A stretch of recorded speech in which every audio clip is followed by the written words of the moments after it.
Paz do Senhor, irmãos, amém? Estamos dando início a mais um culto online da Igreja Batista da Fé, do Campanário.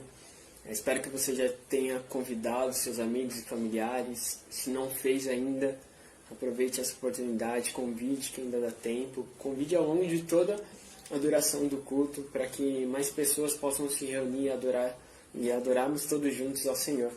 Amém? Então, como de costume, eu vou estar fazendo a oração inicial, para estarmos dando início ao momento de louvor, e logo em seguida teremos a ministração da palavra do Senhor. Amém? Então oremos. Pai, nós entramos diante de Tua presença, para Te agradecer, Senhor, por esse dia que o Senhor tem nos dado. Agradecer, Pai, por podermos estar nesse primeiro dia da semana diante de Tua presença. Aqui, Senhor, mais uma vez reunidos atrás da tela do nosso celular ou do nosso computador, para, como igreja, Senhor, como corpo de Cristo, adorarmos juntos a Ti, Senhor, nosso Criador, o nosso sustentador. Queremos dar honra e glória a Ti, Pai, porque só Tu és soberano, só Tu és tremendo, só Tu és justo, só Tu és digno de todo louvor, de toda honra.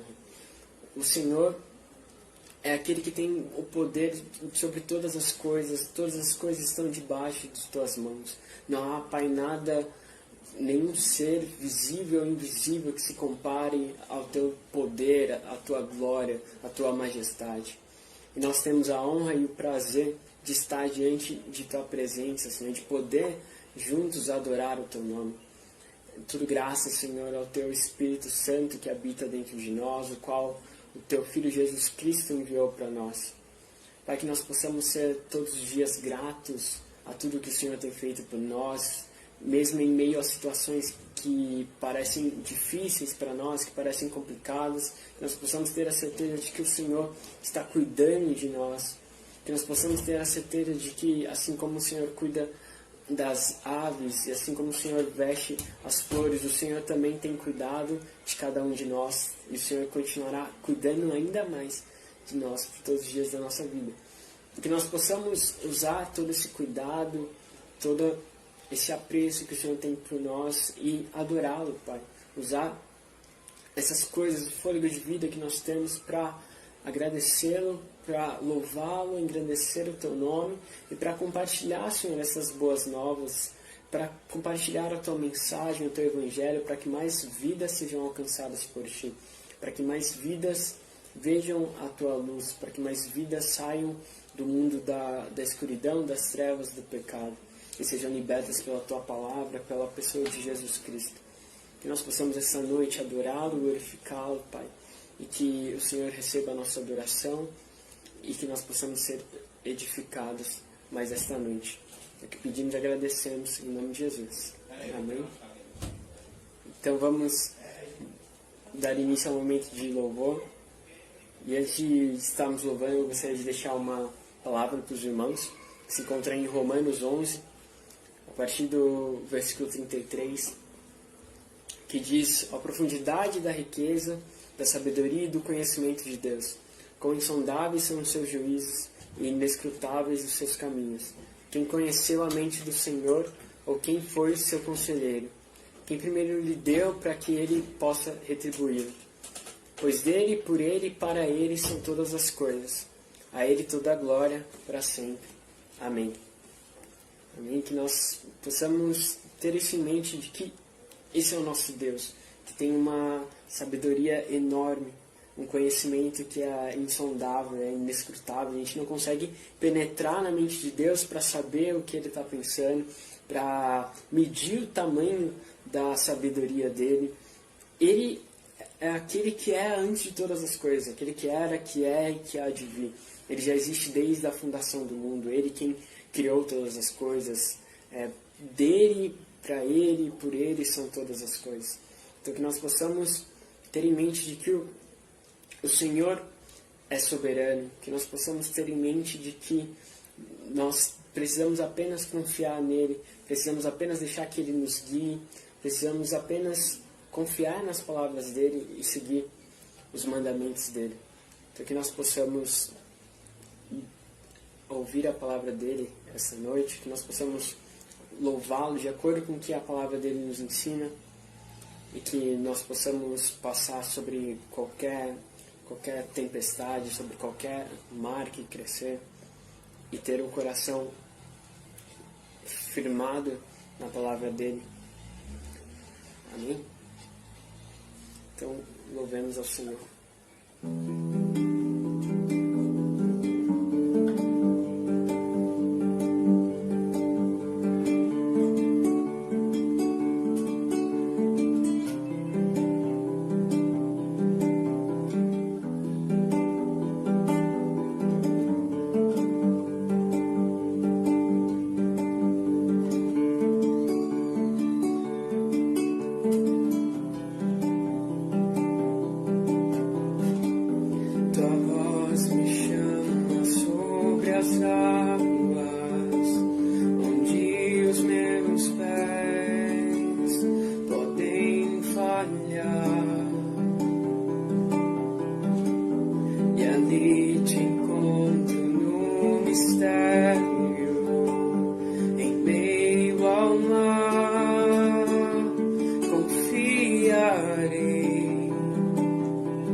Além das ondas olharei, se o mar crescer, somente em ti descansarei, pois eu sou teu e tu és meu.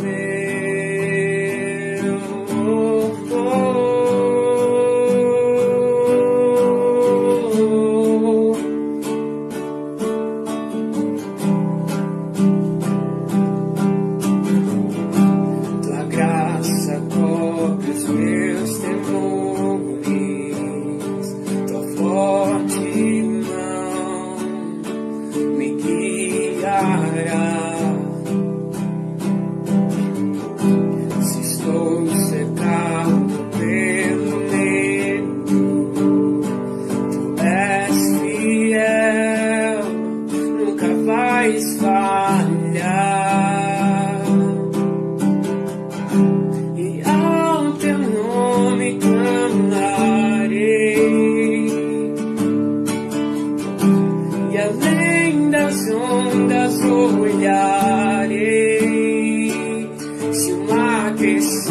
Somente em ti descansarei, pois eu sou teu e tu és meu.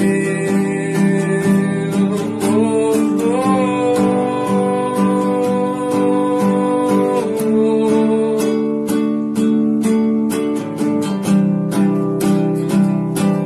tu és meu.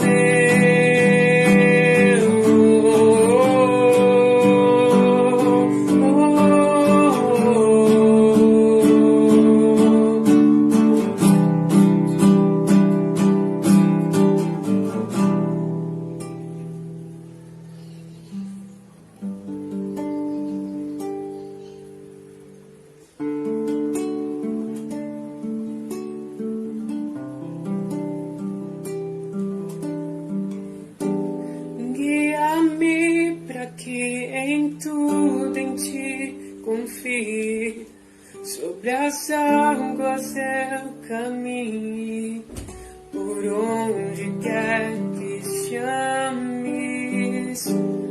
Leva-me mais fundo do que já estive, e minha fé será mais firme, Senhor, em tua presença.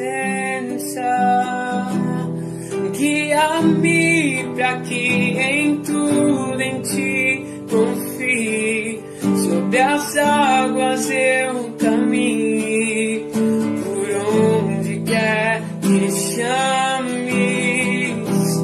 Leva-me mais fundo do que já estive, e minha fé será mais firme, Senhor, em tua.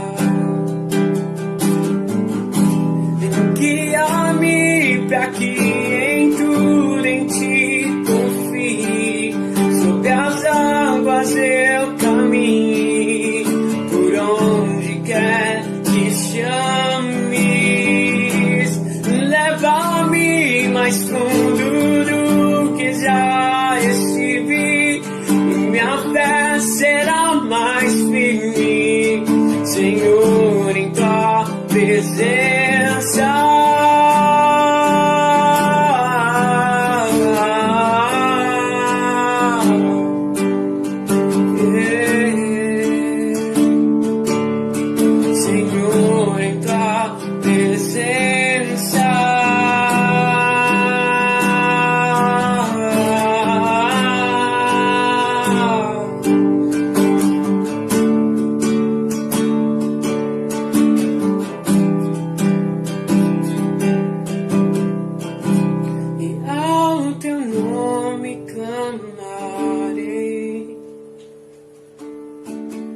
e além das ondas olharei. Somente em ti descansarei, pois eu sou teu e tu és meu. Oh, oh, oh, oh.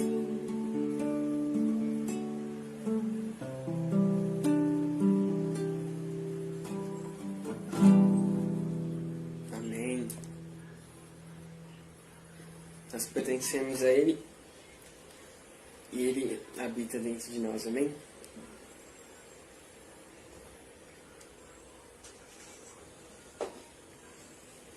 O próximo louvor continua falando sobre a majestade do Senhor, mas ele fala agora não apenas de quem Deus é, mas as palavras de conforto que Deus, através que Jesus Cristo dá para nós na sua palavra.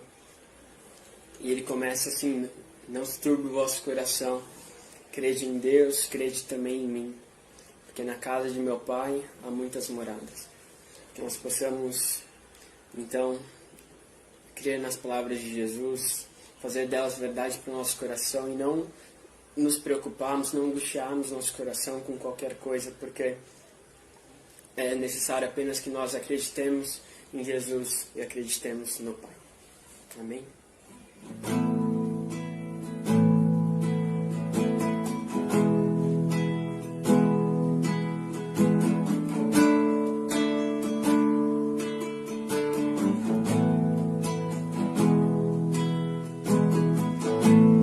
Não se turbe o vosso coração, crede em Deus e também em mim. Na casa de meu Pai há muitas moradas. Se não fosse assim, eu vos teria dito: vou preparar-vos um lugar. Eu virei e vos levarei para mim mesmo. Vós conheceis o caminho para onde eu vou. Eu sou o caminho, a verdade e a vida. Ninguém vem ao Pai a não ser por mim. E em verdade eu vos digo que eu vou para o Pai. Mas aquele que crer em mim, obras maiores fará.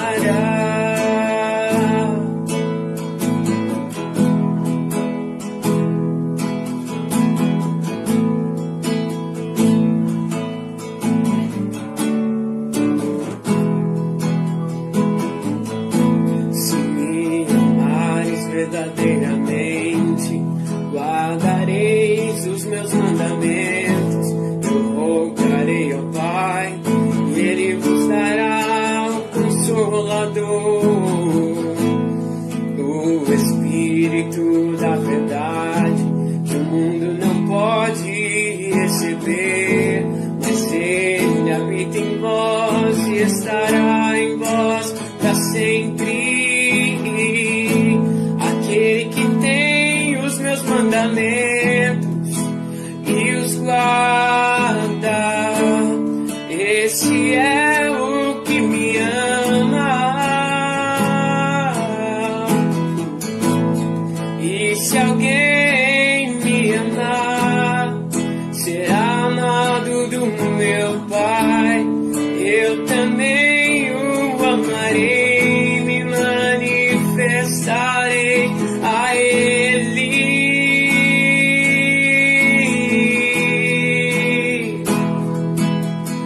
A Ele.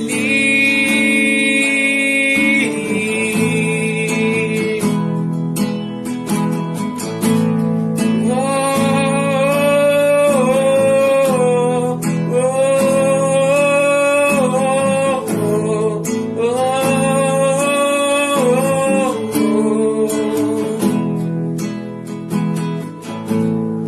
Quero te amar mais, Senhor. Quero te amar mais, Senhor.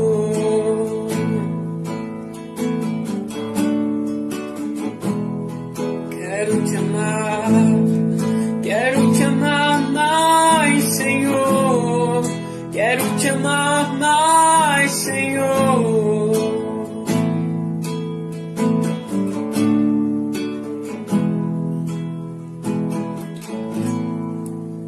Amém. O próximo louvor, ele se chama Tu és Soberano, o hino do Asaf Borba, mas que a gente encontra na coletânea da harpa também. Ele resume o que eu li lá no começo de Romanos, dizendo que todas as coisas vêm do Senhor, todas as coisas são para eles, todas as coisas são dele.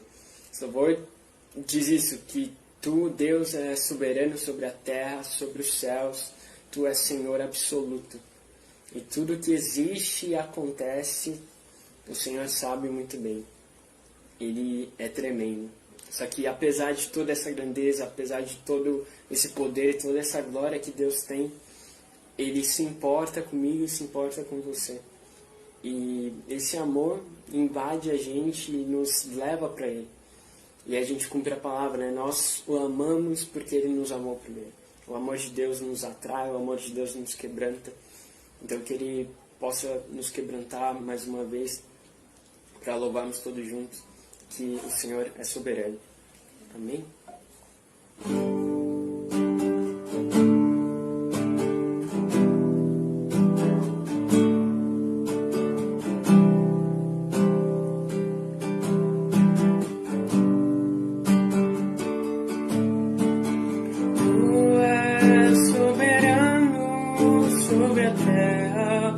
Sobre os céus tu és Senhor absoluto.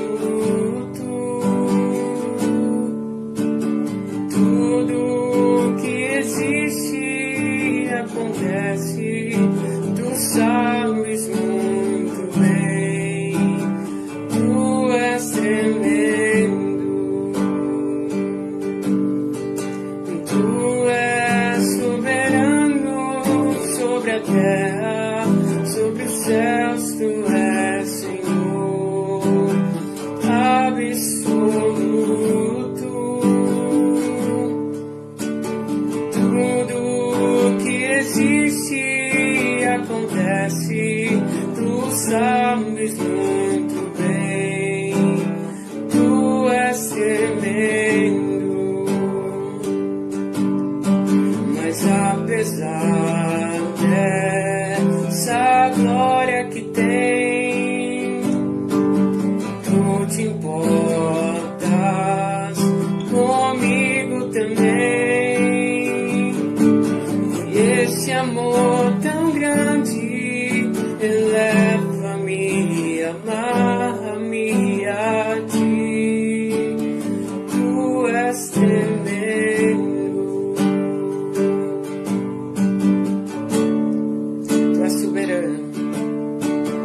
Tu és soberano sobre a terra, sobre os céus, tu és Senhor absoluto. Tudo que existe acontece, tu sabes muito bem. Tu és tremendo. Mas apesar dessa glória que tens, tu te importas comigo também. E esse amor tão grande eleva-me a amar-me a ti. Tu és tremendo. Mas apesar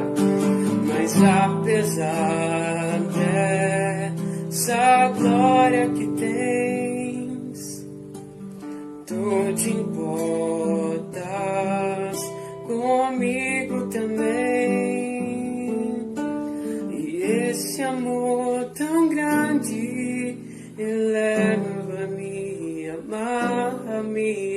a ti.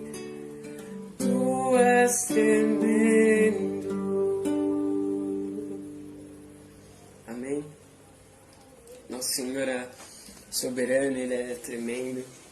Nós possamos ter sempre isso gravado em nosso coração, porque assim nós confiaremos em Deus, apresentaremos a Ele todas as nossas súplicas, todos os nossos pedidos, e Ele vai trazer alívio e paz para o nosso coração, vai trazer uma paz que sai de todo entendimento, e não haverá nenhuma situação pela qual nós não poderemos passar se estivermos firmados com o nosso Senhor. Amém? Agora vamos fazer a oração para encerrar esse momento de louvor e já introduzir o momento da palavra. Oremos. Pai nosso, mais uma vez entramos diante de Tua presença para Te agradecer, Senhor, por essa oportunidade de estarmos louvando novamente, Senhor. Nós cremos que, apesar da distância, nós o adoramos de maneira coletiva, Pai, como um corpo, como uma única igreja de Cristo. Nós Te agradecemos por essa rica oportunidade e pedimos que o Senhor nos conceda muitas outras oportunidades de estar louvando e adorando o Teu nome. E neste momento, Senhor, nós já queremos apresentar a Ti a palavra que será ministrada logo em seguida. Que nós estejamos, Senhor, com os corações abertos, com os ouvidos abertos, dispostos a ouvir, e com o coração aberto para ser quebrantado. Que Teu Espírito Santo nos ajude, Pai, a encontrar significado para as nossas vidas, para a palavra que for pregada. Que nós possamos, Pai, guardá-la em nosso coração e aplicá-la para a nossa vida. Que nós possamos vir a conhecer mais dos Teus mandamentos e a obedecê-los e a carregá-los conosco, não apenas esta noite, mas ao longo de toda essa semana e por toda a nossa vida. Para que nós não venhamos a pecar contra Ti, mas pelo contrário, nós venhamos a nos tornar mais parecidos contigo e adorar e glorificar o Teu nome. É isso que pedimos e agradecemos em nome de Jesus. Amém. Então agora fiquem com o momento da palavra. Amém? Deus abençoe.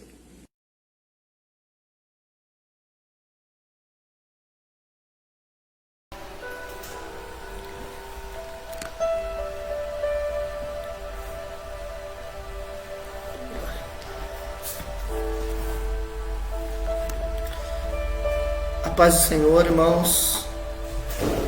Boa noite a todos. Glória a Deus, nós estivemos agora no momento de louvor e nós vamos entrar na palavra. Você que já entrou na página, que já está participando do louvor, mande esse link para os seus contatos, para que essa palavra possa alcançar mais pessoas. Amém? O texto que eu quero ler é um texto bem conhecido, Mateus capítulo 4, onde fala da tentação de Jesus. E nessa tarde eu estava meditando e algumas coisas o Senhor colocou no meu coração e eu quero compartilhar com os irmãos. Provavelmente, quase que com certeza, não vou falar das 3 tentações, e a gente dá sequência na próxima mensagem, para não ficar muito extenso esse vídeo. Mas abra sua Bíblia aí no capítulo 4 do Evangelho que escreveu Mateus. Eu vou ler o versículo 1, 2, 3 e versículo de número 4. Amém?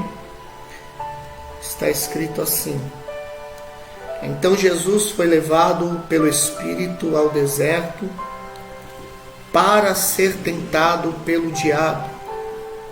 E depois de jejuar 40 dias e 40 noites teve fome. O tentador aproximou-se dele e disse: Se tu és o Filho de Deus, manda que essas pedras se transformem em pães. Jesus respondeu: Está escrito, nem só de pão viverá o homem, mas de toda a palavra que sai da boca de Deus. Amém? Feche os seus olhos agora e faça uma oração juntamente comigo para que Deus venha usar a minha vida através deste texto e trazer para nós uma revelação da sua palavra para este tempo, para este momento, para esta hora, para que Deus venha responder vidas, perguntas, questões, para que Deus venha abrir caminhos, abrir horizontes através da luz da sua palavra. Pai, nós oramos e somos gratos a Ti por este privilégio que nos é concedido de estarmos na Tua presença e de poder professar a fé no Teu nome, de poder glorificá-lo como Deus, como Senhor que Tu és. Te agradecemos por este privilégio de Lhe conhecer e pela honra de poder servir-Te. Senhor, eu quero Te louvar pela Tua grandeza, pela Tua graça, pela Tua misericórdia. E pedir que o Senhor fale conosco, Senhor, através da Tua palavra. Estamos vivendo um tempo de tanta incerteza e insegurança, mas em Ti está a nossa esperança. Que esta palavra seja, meu Deus, um divisor de água, Senhor, em muitos corações. Que esta palavra venha tirar, Senhor, cegueira. Que esta palavra venha abrir, Senhor, novos horizontes. Que esta palavra venha destravar pensamentos, desacorrentar, Senhor amado, emoções, mentes, para que vidas possam, Senhor amado, continuar caminhando, mesmo num cenário de incerteza, sabendo que o Senhor nunca dormiu, nunca tosquenejou, nunca se esqueceu, nunca se distraiu, nunca perdeu o controle, e que todas as coisas estão nuas e patentes diante dos seus olhos. Pai querido, fale conosco pela Tua poderosa palavra. Enquanto esta palavra for ministrada, Senhor, vai quebrando grilhões e cadeias, vai visitando corações, vai tirando do escuro, vai tirando, Senhor amado, do medo, vai tirando da incerteza o Teu filho, vai colocando de pé aquele que está caído, Senhor. Alcança o desanimado e dá a ele sustento e força, que eu te peço em nome de Jesus. Amém. Graças a Deus. Amém, queridos. Glória a Deus.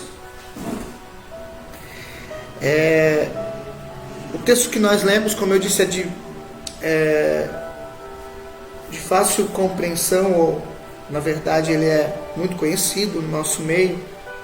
O texto que fala sobre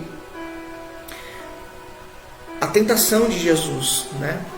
A tentação clássica de Jesus. Na verdade, Jesus foi tentado durante todo o seu ministério, nos 3 anos e meio em que ele exerceu o seu ministério. Jesus foi tentado de tantas maneiras e por tantas vezes, mas essa é a tentação clássica de Jesus, e ela tem detalhes importantíssimos para nosso aprendizado. Jesus tinha acabado de se batizar, Jesus tinha acabado de sair do batismo, quando acontece esse fato que nós lemos aqui no versículo 1 do capítulo 4, onde está escrito: então, assim que Jesus sai das águas batismais do Rio Jordão, então Jesus é conduzido para o deserto. Primeiro, Jesus tinha posicionado-se. O batismo nada mais é que um posicionamento, é a manifestação daquilo que decidimos. Todas as vezes que nós decidimos alguma coisa no reino espiritual, nos posicionamos em direção à vontade de Deus, coisas no mundo espiritual começam a acontecer. E a primeira coisa que acontece é o céu se abrir sobre quem se posiciona em concordância com a vontade de Deus. Quando Jesus se batiza, o céu se abre, o Espírito Santo vem sobre ele em forma corpórea de pombo, e o Senhor dos céus emana a sua voz dizendo: este é o meu Filho amado, em quem eu tenho prazer, ou em quem eu me comprazo. Todas as vezes que nós nos posicionamos em direção à vontade de Deus, nós recebemos o aval dos céus. É isso que Jesus recebe no batismo, o aval dos céus. Quando o mundo espiritual começa a se mover, quando Deus reage às nossas atitudes, o inimigo também, na sua parte, não fica para trás, ele também vai se levantar para tentar obstruir ou para tentar barrar aquilo que nós nos posicionamos em fazer. Mas o texto não começa dizendo que foi o inimigo que levou Jesus para o deserto. O texto não começa dizendo que foi Satanás que se levantou na beira do Jordão para se opor à obra que Jesus ia começar a fazer a partir do batismo. O texto diz: então foi levado Jesus pelo Espírito para o deserto.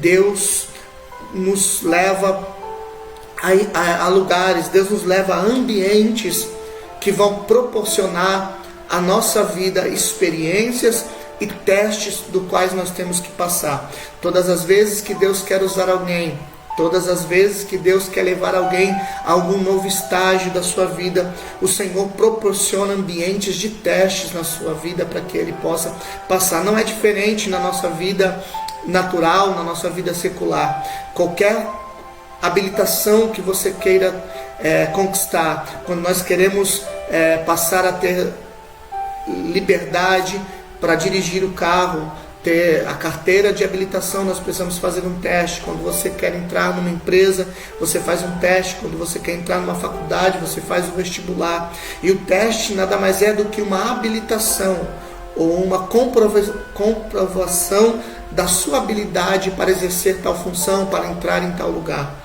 Deus não é diferente. Ele primeiro vai nos passar por testes para nos dar autoridade, para nos dar autonomia para exercer aquilo que Ele requer, ou aquilo que Ele separou para que a gente pudesse desenvolver no nosso ministério segundo a sua vontade. Jesus vai ser conduzido pelo Espírito a um ambiente de solidão, a um ambiente de isolamento, onde Jesus vai ficar só por 40 dias. O próprio Espírito é quem vai fazer isso. O próprio Espírito é quem vai conduzir Jesus para este ambiente. O problema é que Satanás sabe que Jesus se posicionou. Satanás sabe que Jesus agora declarou que a vida dele agora é voltada para fazer a vontade do Pai. E Satanás vai se opor, e Satanás, como oportunista, ele se aproveita dos ambientes, ele se aproveita das circunstâncias para manifestar a sua sagacidade. A Bíblia diz no livro de Apocalipse que Satanás é sagaz. Paulo descreve aos Efésios que ele é astuto. Então Satanás vai usar as circunstâncias, vai se aproveitar do ambiente. E qualquer ambiente, ele sabe como usar o ambiente contra nós mesmos. Quando o ambiente é propício, quando o ambiente é de alegria, de fartura, ele usa isso contra nós. Você pode se lembrar de vários servos do Senhor. Davi, quando se torna rei, até então Davi ele enfrenta gigantes, ele desafia os inimigos do Senhor em nome do próprio Senhor, em obediência ao próprio Deus. Mas quando ele está no auge da sua carreira, no auge do seu reinado, ele está no palácio, vai para a janela e vê Betseba se banhando. O coração dele ardeu de desejo por aquela moça. E certamente o inimigo soprou: você pode, você é rei. Saul, da mesma maneira, quando era rei e o profeta tinha dito que ele esperasse, ele sentiu que por ser rei ele podia desobedecer a ordem de Deus, a ordem do profeta. Satanás vai sempre se aproveitar dos ambientes e usar os ambientes contra nós. O ambiente que Jesus está é um ambiente parecido com o nosso. É um ambiente de insegurança, um ambiente de incerteza, porque Jesus já está muitos dias sem provisão, sem comer, muitos dias na solidão, muitos dias sozinho, e o ser humano não foi feito para ser só. Jesus, no corpo humano, já estava sentindo os efeitos desse isolamento, já estava sentindo os efeitos desta falta, dessa escassez de alimento. Jesus, o texto diz que depois de jejuar 40 dias e 40 noites, Jesus teve fome. Jesus já começa a sentir fisicamente, também emocionalmente, psicologicamente, os efeitos desse isolamento. E eu quero trazer esta palavra nesta noite, para você que talvez já está sendo afetado por este nosso ambiente de incerteza, por esse nosso ambiente de insegurança que estamos vivendo. E que você possa entender que Deus tem uma saída para nós. Eu vejo pessoas no trabalho comentando, pessoas entrando até em uma neura, num desespero, mas nós não precisamos passar por isso, porque nós temos uma confiança num Deus verdadeiro e vivo. Só que o inimigo, ele é astuto, e talvez você já esteja sendo neste momento tentado por essa incerteza, sufocado por essa incerteza, como Satanás tentou fazer com Jesus aqui. Satanás chega para Jesus e se aproveita do ambiente de incerteza para jogar na mente de Jesus uma pergunta, uma dúvida. Olha o que Satanás faz, versículo 3: e o tentador, aproximando-se dele, disse: se tu és o Filho de Deus. O que Satanás está tentando colocar para Jesus é trazer o que está externo para dentro de Jesus, porque o que rodeava Jesus era um ambiente de incerteza. Jesus vai para o deserto sem saber quantos dias vai ficar. Jesus vai para o deserto em obediência, em condução do Espírito Santo. O texto não diz que ele foi trasladado, mas que ele foi conduzido. O Espírito Santo o levou. Provavelmente ele foi andando até o deserto por obediência à voz do Espírito, e ele não sabe quantos dias ele vai ficar. Ele está, humanamente falando, inseguro, num ambiente de incerteza. E o que Satanás tenta fazer é trazer esse ambiente para dentro de Jesus, dizendo para ele: será que tu és o Filho de Deus? Olha a circunstância em que você está vivendo. Será que você realmente é o Filho de Deus? Olha o que ele está permitindo você passar. E talvez você esteja vivendo um momento assim, onde a sua mente está em batalha, dizendo: por que eu estou passando por isso? Talvez este isolamento, esta crise tenha te promovido na sua casa até mesmo a escassez material. E a incerteza começa a bater na sua mente e no seu coração. E Satanás, ele vem com essa proposta de trazer o que está rodeando Jesus para dentro dele, para o coração e para a mente dele, gerar nele a incerteza de quem ele realmente é. Mas deixa eu te dizer uma coisa: os cenários não podem mudar aquilo que você é. Os cenários não podem interferir na certeza e na fé que uma vez nos foi dada por Cristo Jesus em Deus. Os cenários que nos rodeiam não podem interferir na nossa relação de conhecimento do nosso Deus. Satanás ainda vai fazer outra coisa.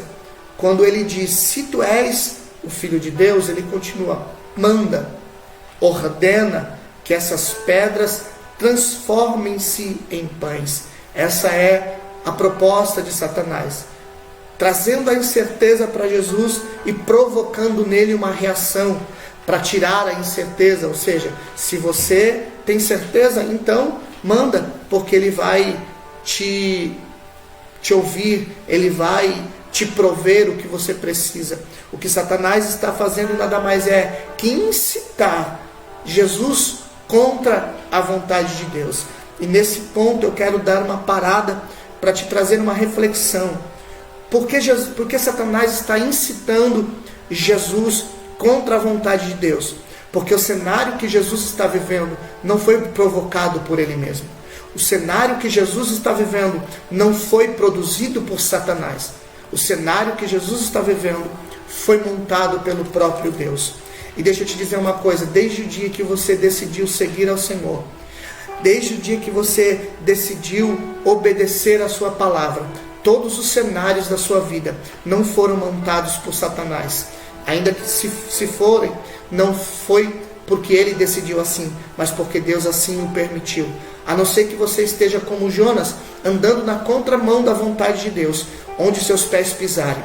Todo cenário é montado pelo próprio Deus ou permitido por ele. Jesus sabe disso, mas Satanás quer incitar Jesus a provocar ou profetizar contra a vontade do próprio Deus. E eu me preocupo com isso, porque eu vejo muitas pessoas nessa situação que nós estamos vivendo hoje, levantando as suas mãos e declarando que isso vai acabar, que isso vai passar, declarando que o inimigo seja jogado por terra. Deixa eu te fazer uma pergunta. Deus te revelou que é o inimigo que criou esse vírus? Deus mostrou para você que este vírus vem da parte de Satanás para você determinar alguma coisa? Nós estamos numa geração que foi ensinada a determinar as coisas. Mas quem somos nós para determinar alguma coisa? Quem determina é Ele. Nós concordamos com a sua vontade. O texto mais usado para se defender a nossa autoridade em determinar é o texto de Elias, quando ele chega no profeta Acabe e aponta o dedo para o profeta Acabe dizendo, ou para o rei Acabe, dizendo: Acabe, não vai chover na terra de Israel, senão quando eu disser, senão segundo a minha palavra. Mas ele não estava aqui tomando uma decisão pessoal, uma decisão independente da vontade de Deus. Ele só estava repetindo o que o próprio Deus havia determinado na lei, quando Deus disse: se vocês me buscarem a minha face, obedecerem aos meus mandamentos, eu abrirei os céus e mandarei a chuva seródia e a temporã, as suas vacas, o seu gado gerarão, o seu trigo prosperará. Porém, se vocês virarem as costas para mim e buscarem a outros deuses, se esquecerem dos meus mandamentos, então eu fecharei o céu e não mandarei chuva. Vocês não vão colher, o gado não vai gerar. Elias está simplesmente determinando que a palavra de Deus se cumprisse. Eu fico preocupado com uma geração que acha que eles podem determinar, que nós podemos dar ordens e tudo acontecer segundo a nossa vontade. O dia que Deus revelar para mim que isso é uma praga vinda do inferno, que isso é uma praga vinda enviada por Satanás, aí eu vou começar a declarar que essa praga se cesse. Então, pastor, a gente não pode declarar o fim dessa praga. O que nós temos que fazer? Clamar por misericórdia. Porque todo cenário que o povo de Deus passa é um cenário produzido pelo próprio Deus, ou permitido por Ele. Quando Nabucodonosor invade e toma o povo de Judá e leva cativo e mata alguns, ali tinha pessoas fiéis como Daniel.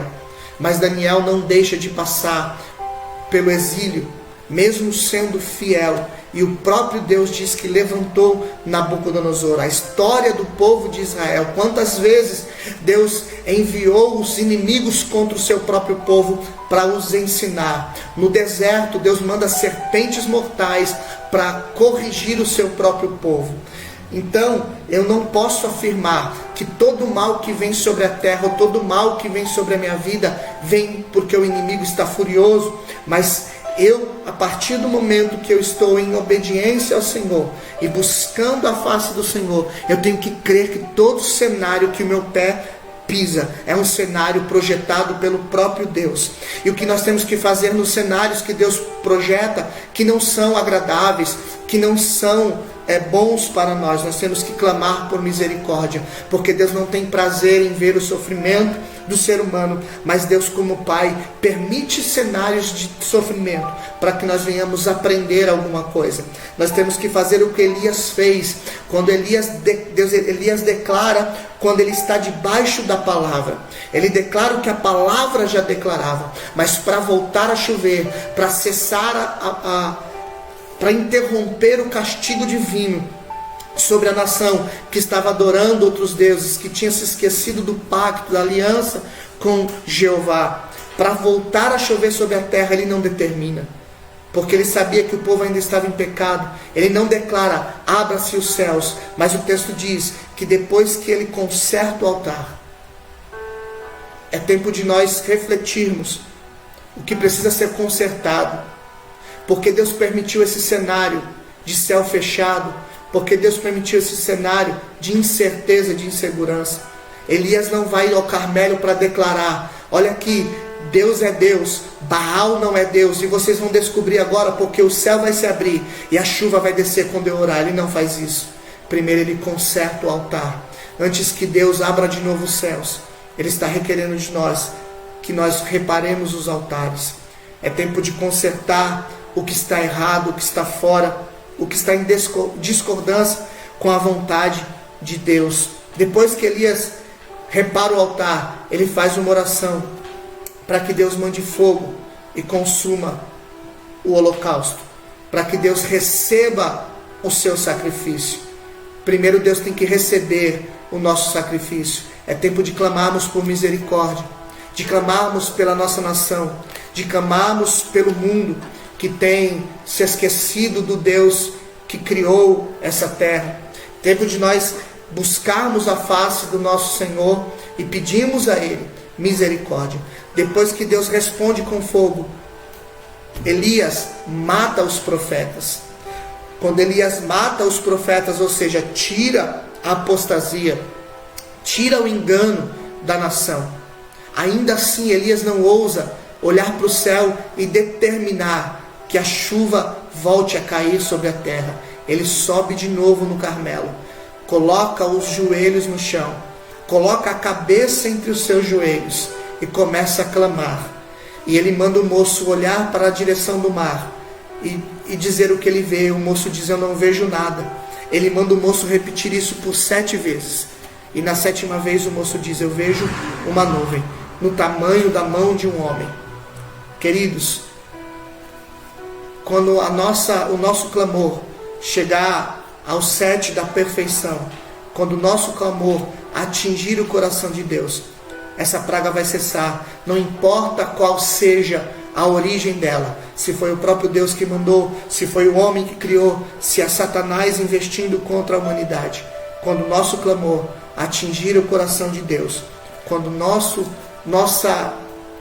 pedido de misericórdia, nossa humilhação alcançar o coração de Deus, o Senhor vai fazer cessar.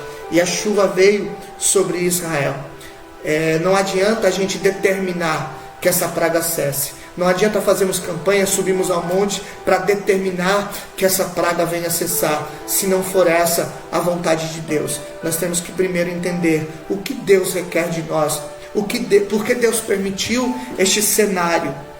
E o que Satanás estava querendo fazer com Jesus era justamente isso: colocar Jesus contra a vontade de Deus. Você está sem pão, mas você é filho de Deus.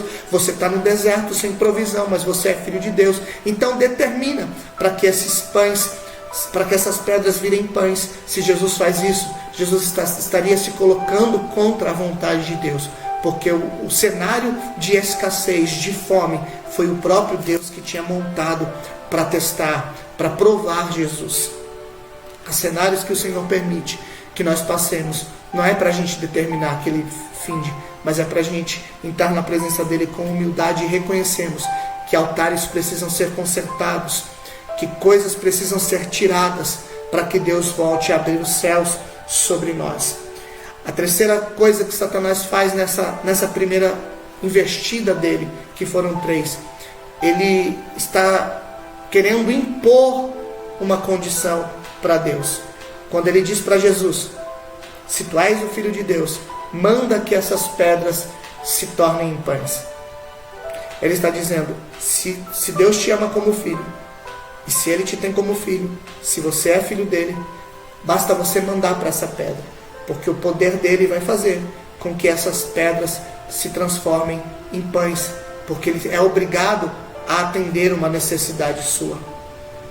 O que Satanás está propondo para Jesus é que Jesus imponha a Deus uma condição de manifestar o seu poder. O que Satanás está propondo para Jesus é que Jesus imponha a Deus quando Ele deve operar o seu poder, porque o poder de transformar a pedra em pão não era de Jesus. Antes que você pense que eu estou falando uma heresia, Jesus, em Filipenses 2, diz que Ele abriu mão da sua glória, se esvaziou dela. Jesus se fez carne, se fez homem, e o poder que Jesus tem agora é vindo de Deus, através do Espírito Santo que desceu sobre Ele no batismo. Por isso que Ele vai dizer, só em Mateus 28, depois da ressurreição: agora é-me dado todo o poder nos céus e na terra. O poder que Jesus opera no seu ministério não é dele, é do Pai. E o poder que é do Pai, que está em nós, não é para ser usado à mercê das nossas vontades. O que Satanás está fazendo com Jesus, é tentando fazer com que Jesus imponha para Deus o momento dele usar o seu poder. E Deus não tem dívida conosco. Deus não é obrigado a fazer nada, sendo nós seus filhos. Ele já fez o que ele tinha que fazer, não, o que ele desejava, o que nós precisávamos que ele fizesse. E Deus não deve nada ao homem. Quem somos nós para determinar que Deus tem que parar essa praga? Quem somos nós para determinar que Deus precisa mudar a situação? Tudo que ele faz ao seu tempo e faz perfeito. Tudo que Deus permite, ele permite com sabedoria, sabendo o que está fazendo. E nós não temos essa autoridade para dizer para Deus quando ele tem que cessar, interromper aquilo que ele mesmo permitiu. Nós temos aqui que clamar por misericórdia. A resposta de Jesus manifesta isso. Qual é a resposta de Jesus? Jesus olha para Satanás e diz: nem só de pão, está escrito, nem só de pão viverá o homem, mas de toda palavra que sai da boca de Deus. Quando Jesus está dizendo isso, Jesus está dizendo pelo menos 3 coisas. Primeiro, o cenário em que eu estou, o ambiente em que eu estou, não muda a minha certeza de quem eu sou. Isso que você precisa guardar no teu coração. Eu vou repetir: o cenário em que nós estamos não pode mudar a certeza de quem nós somos. Jesus está dizendo para Satanás com essa resposta: o que eu estou vivendo no momento presente não muda quem eu sou. Eu não preciso provar com alguma atitude que eu sou filho de Deus, porque o cenário não é propício, porque o cenário, o ambiente não é agradável. Eu não preciso provar com nenhum tipo de atitude que eu sou filho de Deus. Eu não preciso fazer nada para isso. Segunda coisa que Jesus está dizendo com essa resposta: que Deus é soberano e Ele pode tirar o que Ele quiser. Jesus está dizendo: eu não preciso de pão, eu não preciso de provisão se eu tenho Ele. Ele é soberano e Ele decide o que me dá e o que me tira. É isso que Jesus está dizendo com essa resposta. É isso que nós precisamos entender neste tempo. Que não importa o que Deus permita acontecer, Ele é soberano e Ele tem o direito de dar, e Ele tem o direito de tirar, Ele tem o direito de abrir, Ele tem o direito de fechar. E tudo que Ele faz perfeito ao seu tempo. E a terceira coisa que Jesus está declarando com essas respostas é que as nossas necessidades imediatas não podem ser maiores que as nossas necessidades eternas. E eu vou explicar para encerrar. O que Jesus está dizendo: nem só de pão viverá o homem. Ele precisava de pão. Ele dependia de pão naquele momento para se alimentar. Precisava do alimento. Mas ele está dizendo que o que eu preciso agora nunca vai ser maior do que eu preciso na eternidade. As nossas necessidades eternas não são, as nossas necessidades imediatas não podem ser maiores do que as nossas necessidades eternas.